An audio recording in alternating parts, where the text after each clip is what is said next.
All right, so I'm going to go ahead and get started.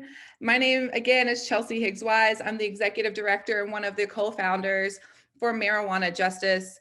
We really exist to be here to repeal the prohibition and invest in Black communities.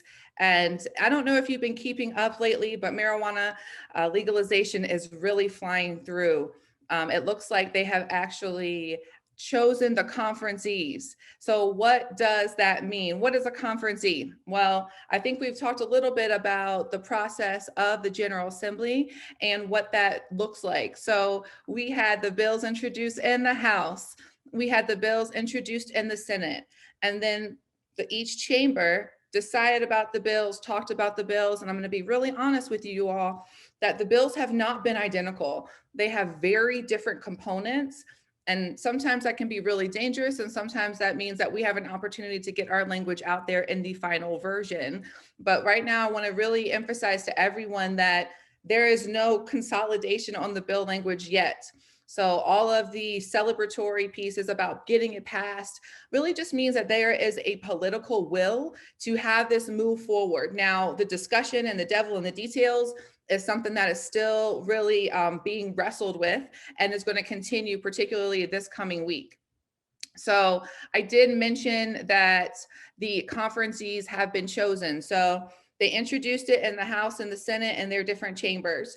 And then in crossover, the bills literally crossed over and the House heard the Senate bill and the Senate heard the House, remembering that all legalization bills are not created equal. So understanding that they are very different and they're going to impact our Commonwealth very different as well. And so after crossover and during this crossover time, y'all, I'm going to be very honest that not much work was done on these bills. So whatever you did during that first round to send in your testimony, to email your legislator, I really want to say thank you because that was the major time for them to hear our voices. Unfortunately, at crossover, this was only a 30-day session. The governor did extend us into a special session for an extra 15 days, which normally happens because we don't ever have time. 30 days is not a lot of time to hear all of the bills. It's definitely not a lot of time to be able to educate our legislators on a 500-page bill. And so as that went to crossover, they didn't take any more discussion. They didn't work on it much at all because there's a lot to work on. So after crossover, they did pass it through the floor on each side, just conforming each bill to their own. So we still have two bills that look nothing alike on the House side and on the Senate side. So what happens now is because, and what happens throughout our General Assembly, and this happens with every bill that has the House version and a Senate version that do not complement and are not identical. And just to say, this is why it's so important to do some organizing work with the House patron and the Senate patron to really make sure that those bills have the same components and values. Unfortunately, the administration controls the House version right now. And, there's been a lot of just back and forth with the governor's office about what legalization should really prioritize and what that looks like. So we're going to have to continue to educate the legislators and that sort of thing, because now we have conference. Conference is, since these bills do not match, the House and the Senate has identified specific legislators to all now go into a conference room and have a very off the record secret meeting where they negotiate to consolidate these bills into one. Now, we don't know what the negotiation looks like. We don't know what those conversations are like. So it's important to us to continue to email these legislators about what is important. So I'm going to put something in our chat right now. If you are signed on with our webinar, thank you so much for being here. And I'm going to make sure that we also get it over to Facebook Live in the comments. Thanks so much to our Marijuana Justice team that is helping with that. So I'm going to go over this letter that Marijuana Justice, ACLU Virginia, Justice Forward, and Rise for Youth really put together specifically. And we've been working with partners this entire time of organizations and stakeholders. And so we were able to get a total of 26 organizations signed to a letter to the governor and to all of the legislators that talks about what is wrong just at the tip of the iceberg, y'all, with this legalization bill. I'm really excited today because what I'm going to be doing in just a couple minutes is going over this letter, going over our priorities. And then just a minute, we're going to invite Sulee Stinson Clay on, who is not out of Virginia, but so has a lot of experience with the cannabis world, particularly with social equity. And they're going to be able to bring their expertise and share with some of us about that work. But right now, we're really going to dive into what's happening and what are our priorities. And remembering our priorities for legalization is to stop the criminality and stop the enforcement around just the possession of the plant, period. What is a lot of conversation, what people are still really curious about is the regulatory business, the structure, the licenses, and again, why I'm really excited about our guest. But we are seeing right now that the legislators can only do so much, particularly in such a short session. And sometimes we want to ensure that legislators are fully informed on what they are voting on. And we will see, particularly with our guest a little bit later, about why we have not really looked at some of our language as carefully as maybe we could, should, or what we can also learn lessons from across the country. So again, my name is Chelsea Higgs Wise. I really hope that you are following on all of our social media platforms, THC Justice Now. I'm also going to ask our team to drop in our YouTube page. Subscribe to our YouTube page. We are loading all of our CannaHours that we've had since General Assembly has started. You can see how the updates have come. You can see how the bills have come, and you can subscribe as well to our YouTube page there. All right, I'm going to take a quick sip of water before I do some more talking. If you do have questions and you are on our webinar and have been able to register with us, please drop those in, and so I can get ready to have those conversations and answer those questions in just a second. All right, hope everyone is staying hydrated and drinking water. All right, so I mentioned that we have really been working hard to educate the legislators, and there's so much that we have to do. So please make sure you're visiting our link tree and our social media bios, and in that you can see our letter to the governor. In this letter, thank you so much to the ACLU for putting this out and making sure that we had this press release out there for us to talk about. Is there are certain aspects that we really need to focus on. And the first one is to repeal the prohibition right now. All right, y'all. So we've asked legislators to legalize this for less than 1 ounce and to be able to charge no penalties up to 1 ounce. We can talk about what the civil penalties might look like up to 5 ounces, which was the original proposal. But right now, we need some type of threshold that says it is legal to carry this on your person. There was information that just came out that you can also find on our link tree about the disparities since July 20th with the decrim laws. And I put decrim in quotation marks because when you think that something is decriminalized, that it is no longer illegal, but actually it is still very illegal. And when the history of this plant, it's always been illegal for whom? And with decriminalization, we've seen that the exact same rate of racial disparities of Black people being penalized for still having marijuana possession, it's still 4 times as likely to be impacted by these new decriminalization laws, just as much as it was when we were having marijuana possession illegal. Now, that does mean that we have less arrest, yes, but it means that the law enforcement is still there. It means no matter what, as long as we have marijuana crimes on the books, that those crimes will be enforced biasly. They have, in the history of this Commonwealth, of this country, we have never enforced marijuana crimes fairly. And that's why it's important to get this decrim off of our back at the lowest level and at least legalize simple possession right now, July 1st, 2021. And that means we might not have the regulatory body all worked out.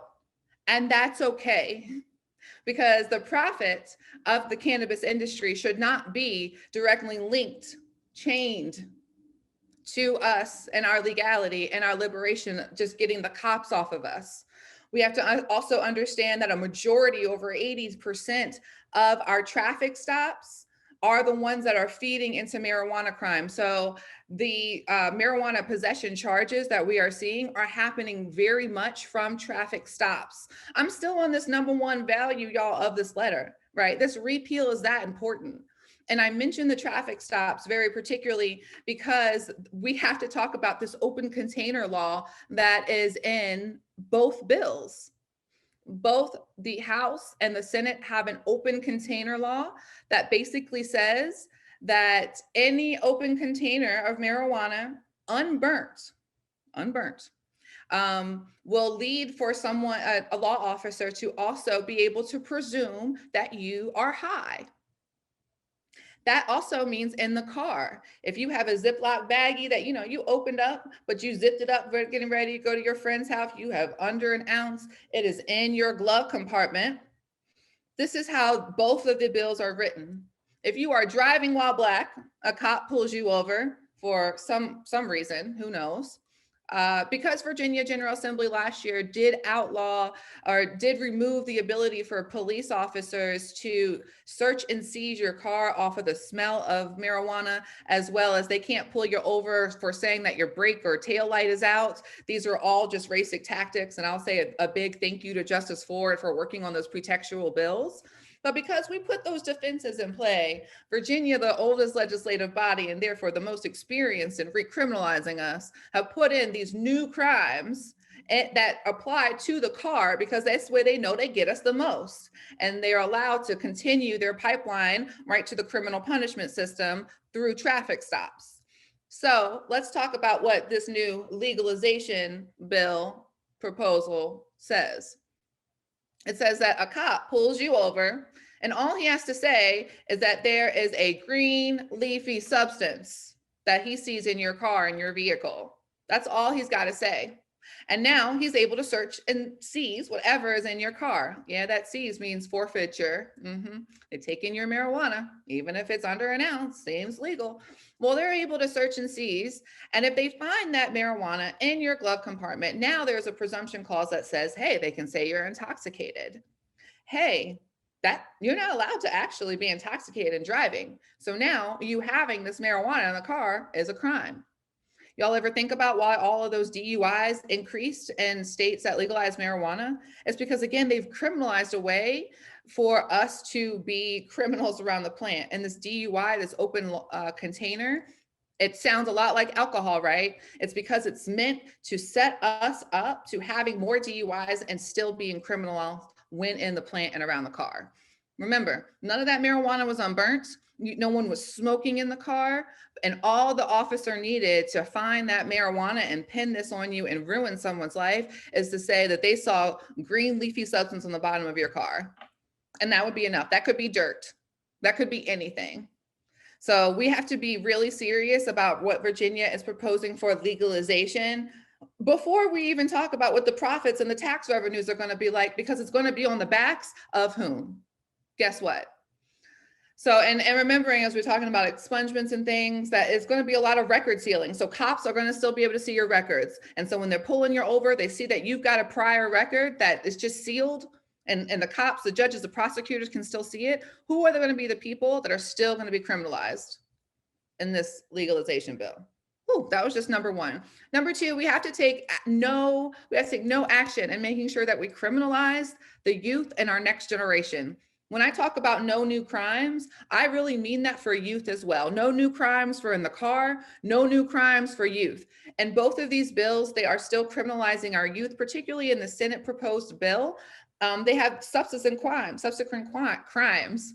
Ooh, that means, hey, you get one, it might be a civil penalty. You get another one, it starts to go up to misdemeanors, class 3 misdemeanors.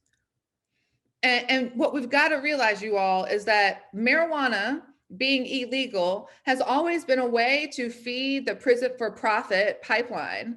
And what they've realized is that as they cannot do this with adults, they can still make that profit and keep the pipeline going with our youth.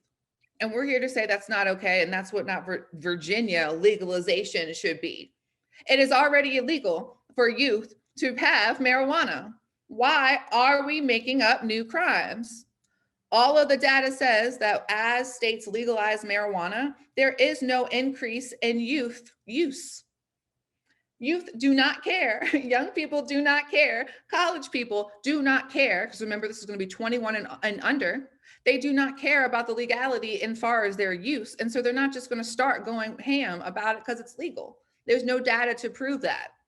But it is data to prove that the population that has been most impacted, that is the majority of the arrests and the cases, are between the ages of 18 and 25.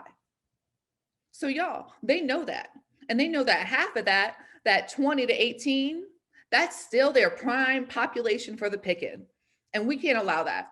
We've got to be able to say, if we're truly going to legalize this as a new value system, and we have to say, if youth are caught with it, then we need to make it not criminal, not empty their bank accounts that could go into collections, and also keep them and create more barriers to having housing and school, because they're proposing things like $200 for a fine for a 20-year-old, an under 18-year-old of having marijuana. We know that's going to go on the parents.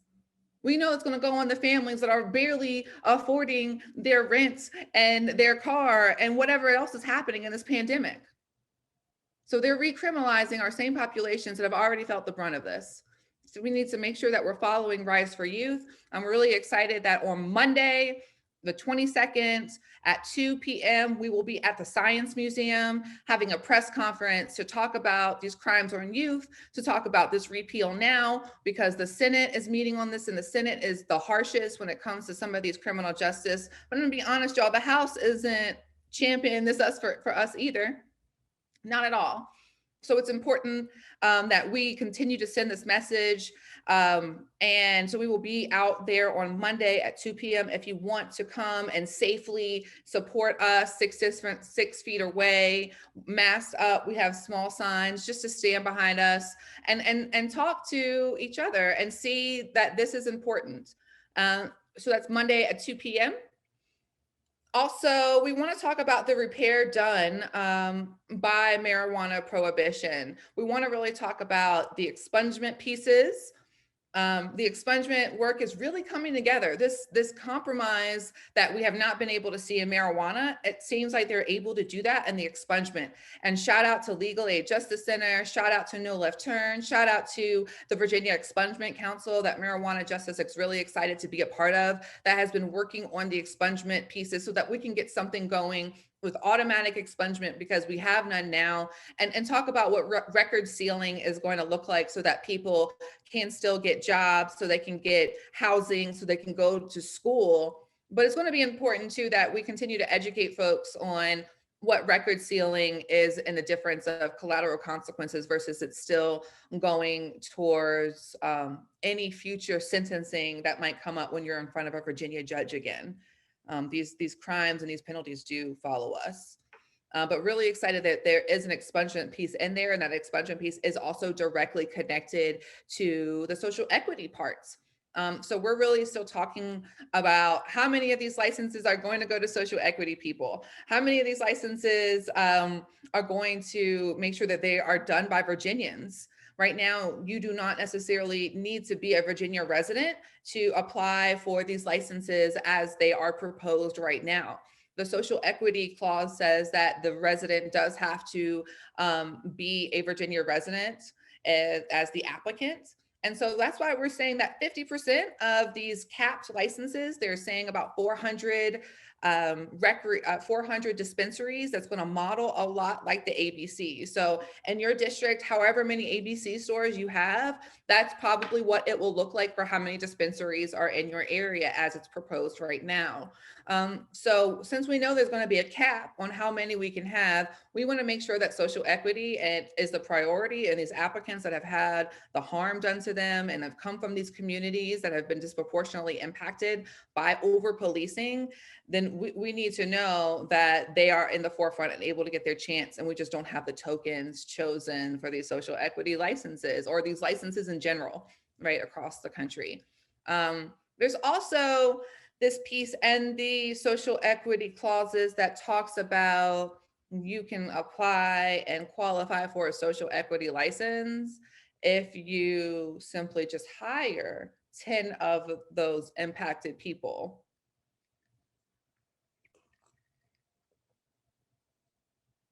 I just need to pause and remind everyone of this history that we sit and stand in Virginia Commonwealth, and that we have to continue that.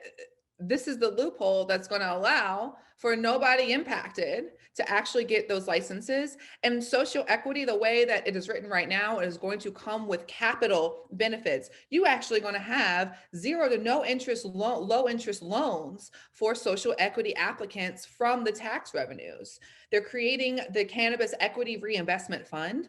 And so these applicants are going to get these benefits. And if those applicants are actually just more employers, overseers of people that are impacted and paying them the very least and their hourly wages, then this is something else we cannot have. And that is not what social equity is made of.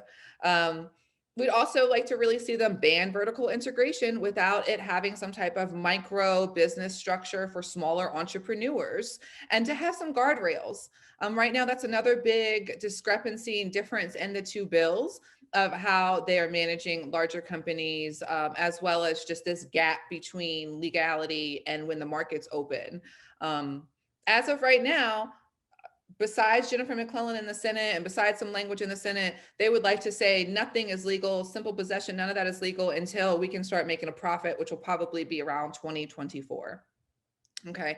And last but not least, our final demands of this bill right now to come out from this particular session. We know that this will be something we have to work on for years to come.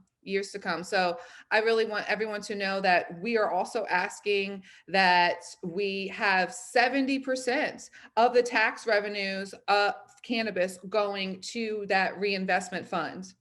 Yeah, it's going to be important that we get the majority of the tax revenue. We understand that equity is actually about the dollars that are coming our way and not just diversity and inclusion. No. How much money are you actually putting towards this legalization, right? And that's why it's going to be important right now that we continue this advocacy, we continue the fight.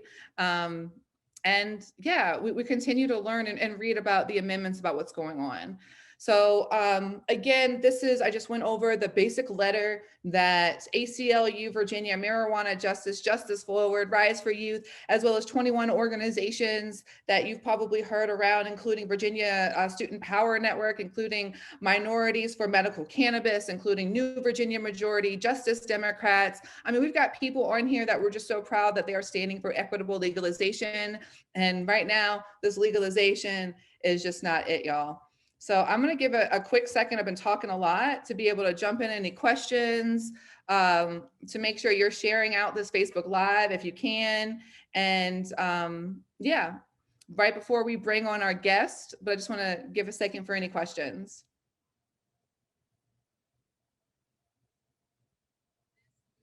I'm actually going to also share on my Facebook. Have y'all taken a chance to share it on your Facebook? Because this is our first time actually going live on Facebook.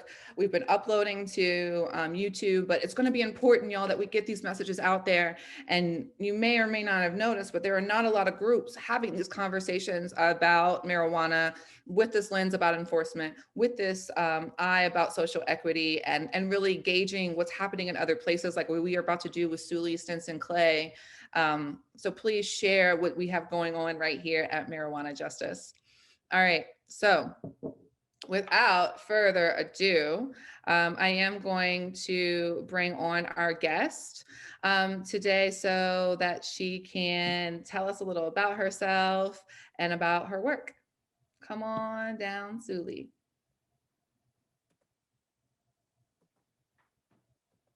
We gotta release my video. No problem. Take your time.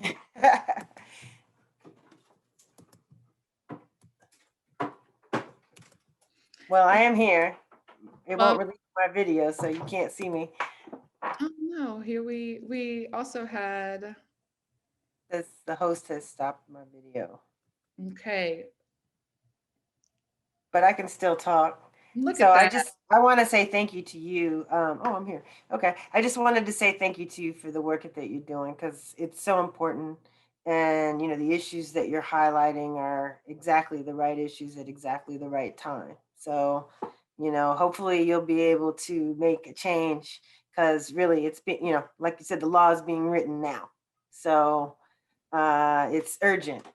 So It is, and these types of impacts, it's impossible to undo them, right?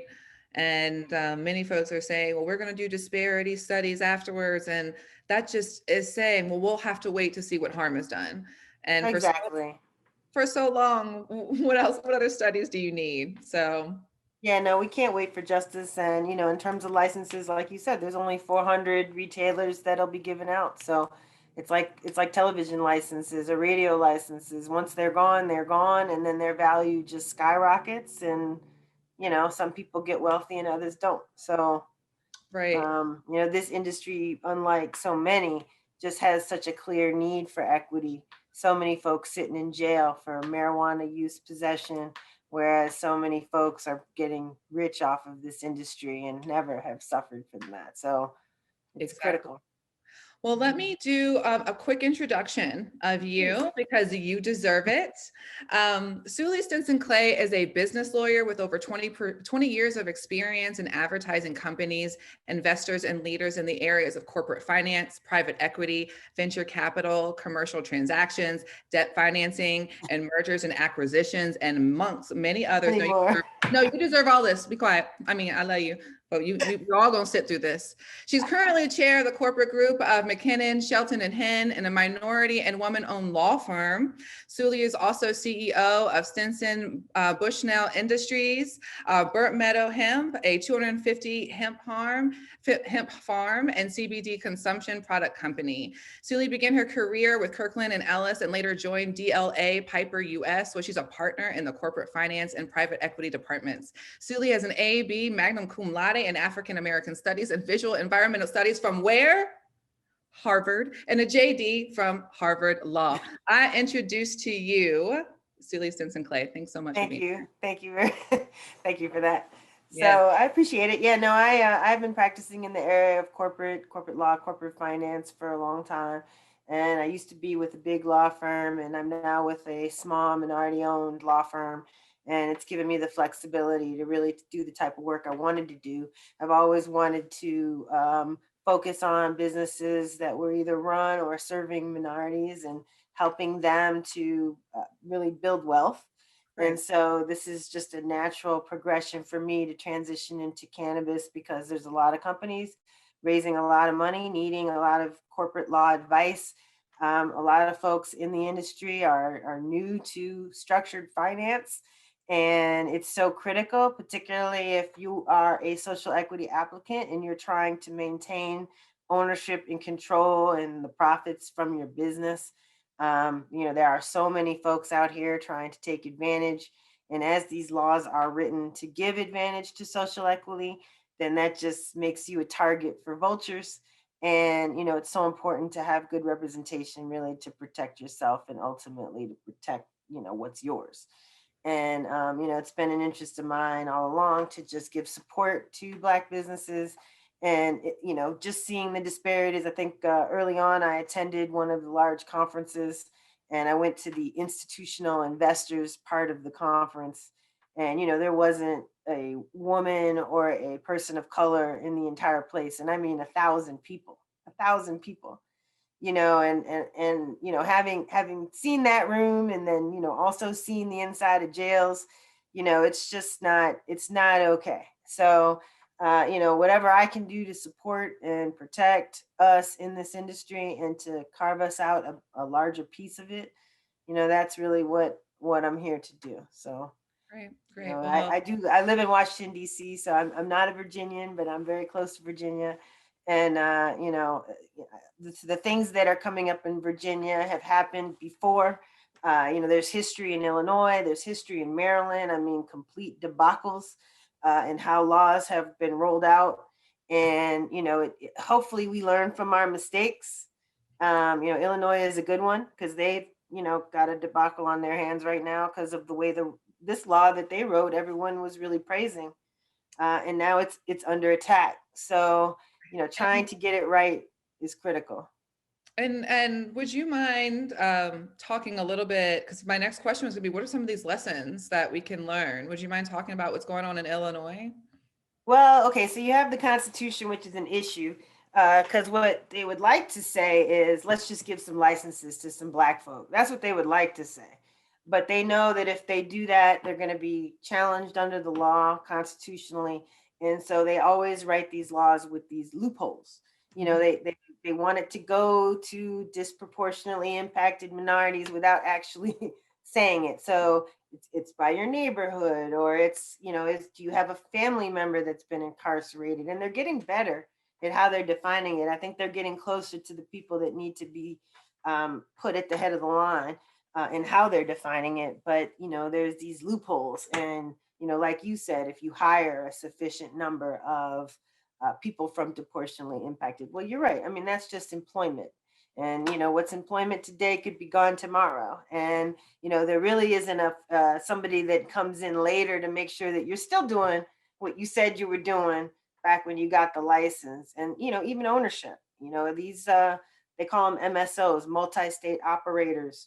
They have tons of money, and they come into town and they find you, and maybe you couldn't find any money, and it's your license is distressed. You're running out of time. The law usually says you've got a certain amount of time to get it up and running.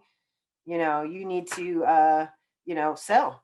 And now it's owned by, a multi-state operator, and there's no diversity anymore. So, Right. yeah, So, I mean, I think some of the lessons are just, let's look at our mistakes. And, I think you are highlighting quite a few of them, like what you mentioned about vertical businesses going for micro businesses. In the states where you have multi-state operators with vertical licenses, and by vertical, we mean you have the retail, you have the production, and you have the cultivation, so you can do it all. They're monster companies now. I mean, yep. really.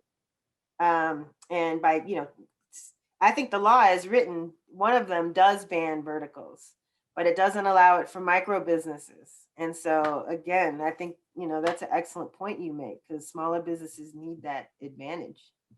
And Sulee, these are things that have come up in other states' conversations, which is why we're trying to get them now, right? And so we think that the House version is what you're saying. The House version that was proposed has this vertical integration amendment that we do really like. There is no language at all in either of the bills for micro businesses.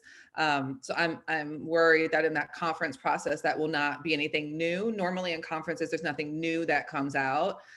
They deal with the language that's sent in there. So thank you for lifting that point as someone that's also been in this industry for a long time, because we had the JLARC report come out to try and push this narrative to say, hey, legislators, we fought really hard for that in 2020, because we knew that we would need some evidence to say, unless we do it this way, we're going to just continue to stay number one in corporate business for the nation and for workers. Because admit it, I mean, there are a lot of folks out here who, they got a couple of plants in the basement, and they cook up some edibles for their friends, and they're full vertical. they're just illegal. Why shouldn't they have a path to legality? They probably have a talent they've cultivated over years, and it's very valuable in other places where you can get a job doing this now.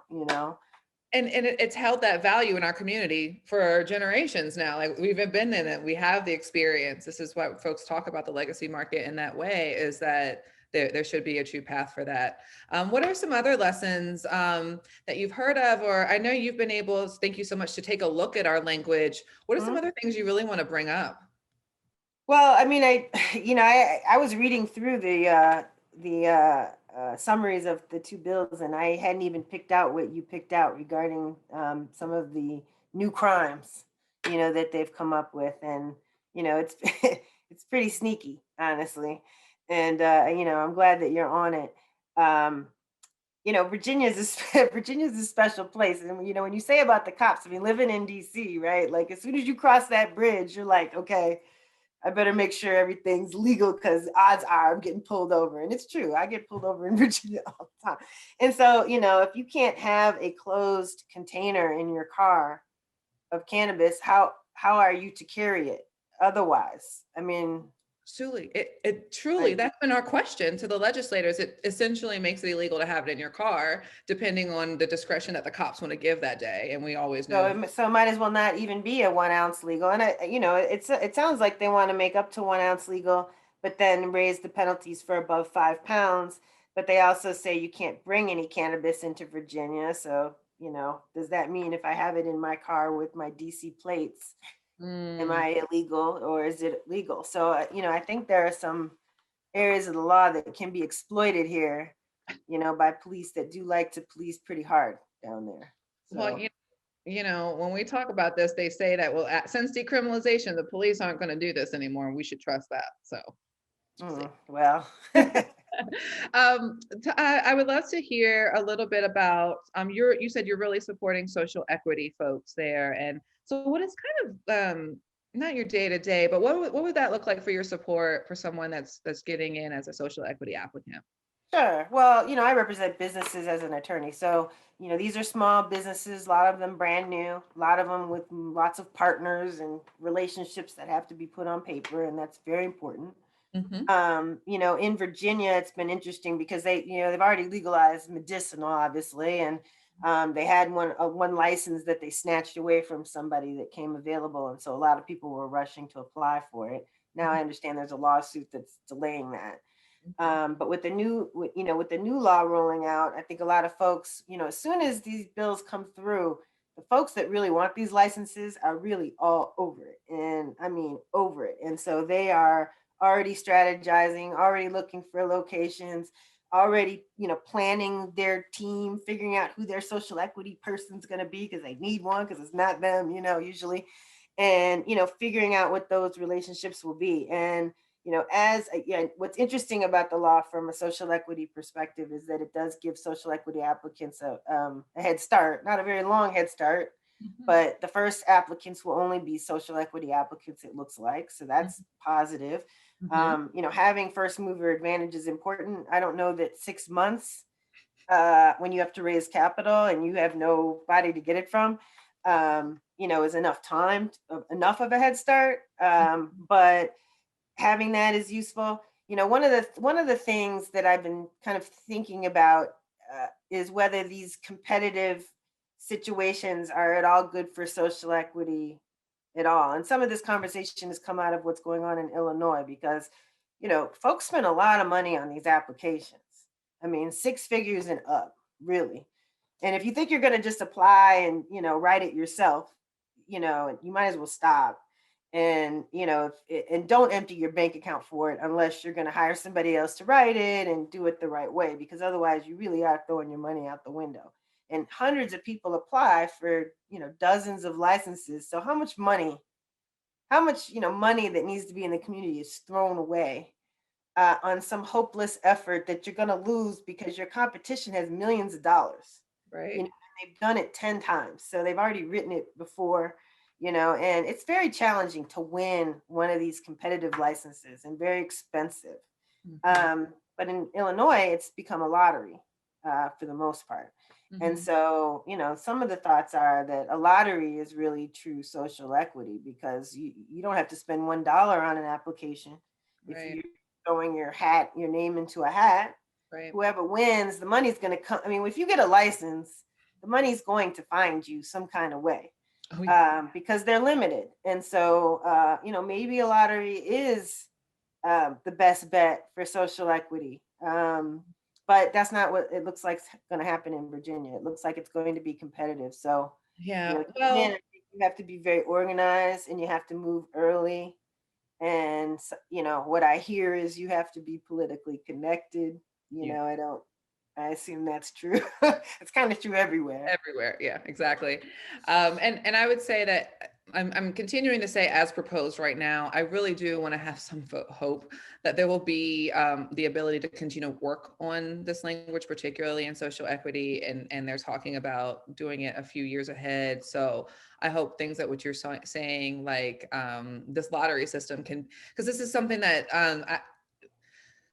I'll tell you that I've to tell everyone and to tell you, it's been really hard to continue to introduce new concepts to the legislators without them being like, hold on, I'm done. Right. Yeah, and they're tired because they've got way more bills than just this. So I really appreciate you continuing to bring this up. So it's not just out of the mouths here from the same old folks that, you know, we need to continue to really look at what's going well and what's not, even if it's just, you know, 6 months ago, because that's how quickly the cannabis industry is changing. Absolutely. Yeah. Well, the fund is a positive aspect, and that's something that came out of Illinois. Who knows how it will be implemented? But if you could, that's the biggest issue. You get one of these licenses, and if it's a dispensary, it's $1.5 million to stand it up. Not in an expensive area. And so where you going to get that? It is out here, but how do we find it? And having a low interest loan from the government out of this fund, would be a nice resource for social equity applicants. So I hope that stays. Right. I believe that it will. I think that they feel like we're getting greedy asking for 70% versus a 30% that was proposed. But like you said, that these licenses are really expensive and we want to be able to have the resources to support the social equity applicants, not to mention the other community supports that the fund is supposed to be able to manage to fund as well. Yep. So Yep. reminding folks that it's the micro and the macro funding streams that we're going to have to continue to put out there, and why we're asking for the 70%. What should Virginia prepare for after legalization is passed? You touched a little bit about this competitiveness and what that means. I've told people that they really do need to start getting their collectives together and being something formal. And you mentioned that a little bit. Would you talk a little bit more about that, of how folks can prepare after legalization? Well, depending on, I mean, if you want to obtain a license, then, the very first thing you have to do is read the law, from cover to cover, because it's obviously heavily regulated industry. The law is going to tell you everything you need to know about applying. But it's an RFP process. So if you've never been through an RFP process, find someone who has, because it's significant amount of work. This is not something you do over the weekend, and the regulations haven't been written yet, so we don't know what they say, but they're pretty much going to make you do a lot of work, I assure you, because that's how they weed you out. And I think that's an important thing to be ready, is to just have that law, memorized basically, so that you can check it off. I think once. Really quickly, RFP, y'all, is request for proposal, just so everyone knows what that is. Right. So if you know anyone that has responded, the government puts out a lot of RFPs for government contracting work. If you know anyone that's done get that kind of work, of which there are quite a few people of color, find them, because what they do for that translates to this. There are a lot of writers out here. So if you're going to invest in something, I would suggest investing in a winning writer, someone who has won a license before. There's also a lot of scammers who are just trying to collect a check. But it's all the good business steps you would take for starting a business. Form your company, write your business plan, get your projections together, all of the things that would go into a business. And honestly, one of the things that they could do with this fund is to provide business support to people, because like in LA, you could get a license I think the cap on their micro licenses was $50,000 a year income. But now you're supposed to walk in and run a multi-million-dollar business. Like, that's just destined for failure. You need support. I couldn't, it's hard to run a business. And so, having the community resources to support these businesses, because as I was saying, consolidation is coming, right? So if the MSOs aren't in round one, they're gonna find a way to get into round one. But if they can't, they're gonna be right there with their money, waiting for you to fail. Looking for opportunities to snag your license. Right. They might even loan you some money to get it, but it's secured with your license. And when you don't pay them back, then they're gonna take your license. So, having a good lawyer is important, and also just being mindful as you move. I mean, you want to pick good partners. Yeah.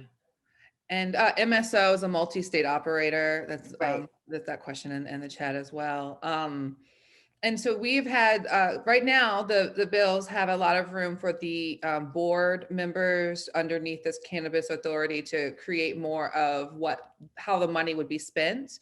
And really continuing to see, is there a social equity incubator that does more than just loans, but does some more of this business support, and some of these different type of certifications that could also provide maybe some of the support. So there is still room. I'm trying to be really hopeful to be able to develop these. And I know there's a lot of energy, particularly from Black entrepreneurs, Black economic justice folks that have been around Virginia forever, that would be able to be great folks to be tapped into, to say this is how we're able to kind of build our community structure, and everyone that's wanted to participate. So that's something I get really excited about, and I really hope that that's something that we can continue to do. What else, anything else that you'd like to say to Virginians as we're in this process, or even after we legalize? I mean, yeah, there is something interesting that I was going to mention that I just learned about in Michigan. So, because I'm a corporate finance lawyer, I'm familiar. You may not be familiar with something called regulation crowdfunding, which was something that was passed during the Obama administration that allows you to crowdfund online to raise capital for your business. And that's a fairly new thing. But the nice thing about it is, traditionally, the only people that could invest in small businesses like these were so-called accredited investors, which are basically people that make a fair amount of cash, or already worth a lot of money. You got to make over $250,000 a year, or be worth more than $1 million. Then you're accredited. You can be trusted to invest your money into someone private.